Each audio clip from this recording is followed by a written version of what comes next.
Welcome to True Terror Files. Today we are going to uncover the enigma of Strasbourg.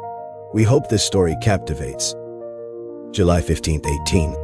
Under suffocating heat, Frau Troffea steps out onto the street. There is no music, only the rhythmic and terrifying thump of her feet against the ground.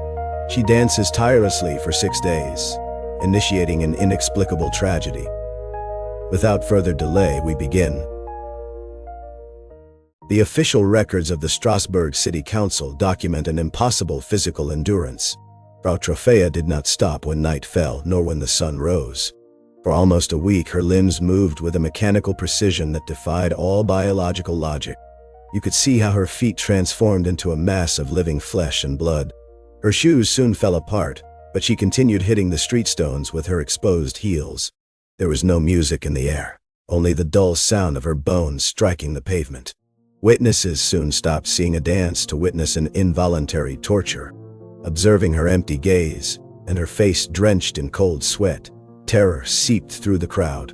What internal force compelled her to ignore hunger and total exhaustion? The most disturbing thing happened on day 6 of this trance. Some spectators noticed with horror that their own legs began to vibrate under an invisible rhythm. Curiosity turned into an anguish that suffocated the city. No one knew that the dance of a single woman was just the first beat of a devastating epidemic. What began as an isolated case soon transformed into an out-of-control human bonfire. In just 1 week, 34 people had already joined Troffea's involuntary marathon. By August, the number soared to over 400 citizens. The humanist Sebastian Brandt documented with horror how normality evaporated under Strasbourg's suffocating sun. The narrow streets no longer housed the hustle and bustle of commerce, but a terrifying chorus of heavy breathing. You could see neighbors and relatives lose control over their own muscles in the public square. The kinetic chaos did not distinguish ranks. The plague struck the devout and the sinners equally. It was a forest of bodies twisting relentlessly. According to sources from the time, these figures reflect a disturbing magnitude that defies reason. By the end of July, anguish was palpable in the stagnant summer air. While leaders and clergy watched helplessly, the social structure crumbled.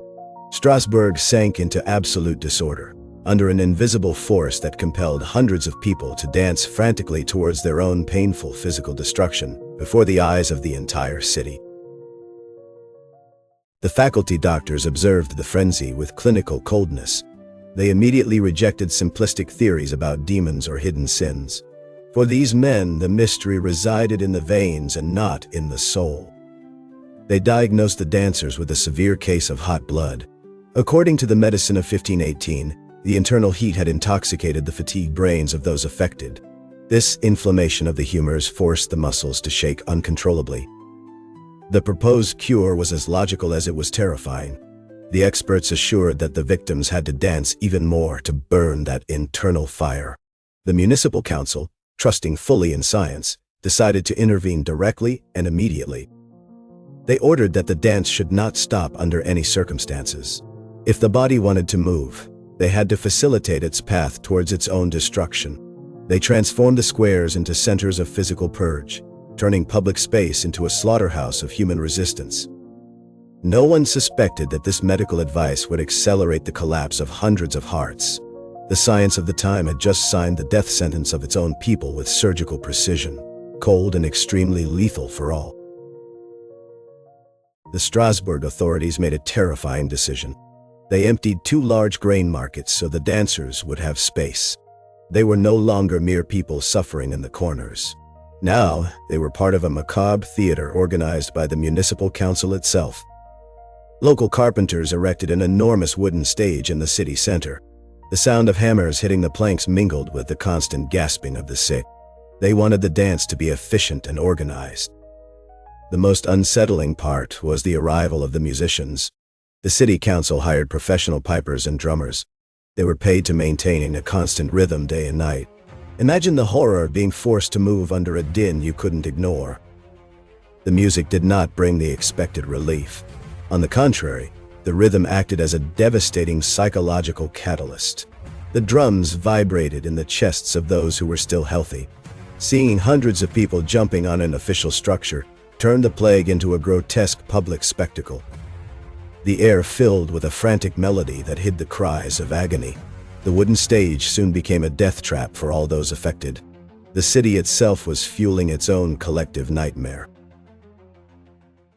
The music on the municipal stages did not bring relief, but extermination. Under the August sun, the dance became a slow-motion public execution. At the most critical point of the epidemic, records suggest a chilling figure. Up to 15 people lost their lives every 24 hours. These were not peaceful deaths.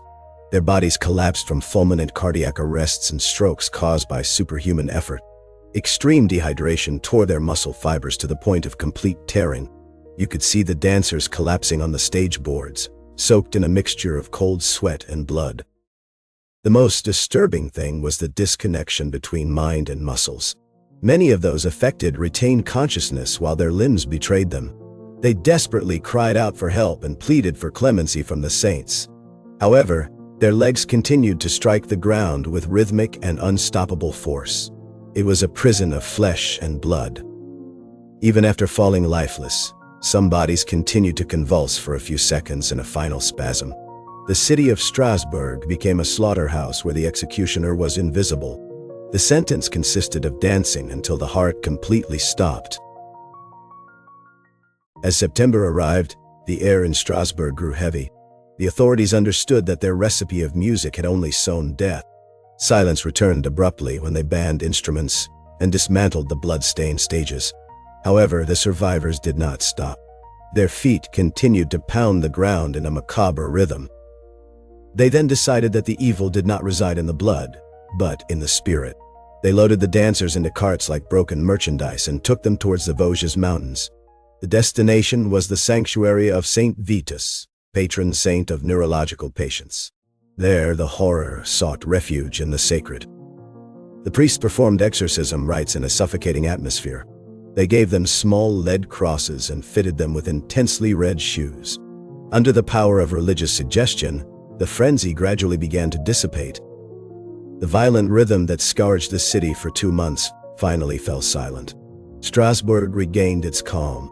However, the mystery of that cursed dance remained forever etched in the memory of its cobblestone streets, leaving a trace. Century after century, the enigma of 1518 has defied reason. A recurring theory points to ergot, a lethal fungus that grows on damp rye.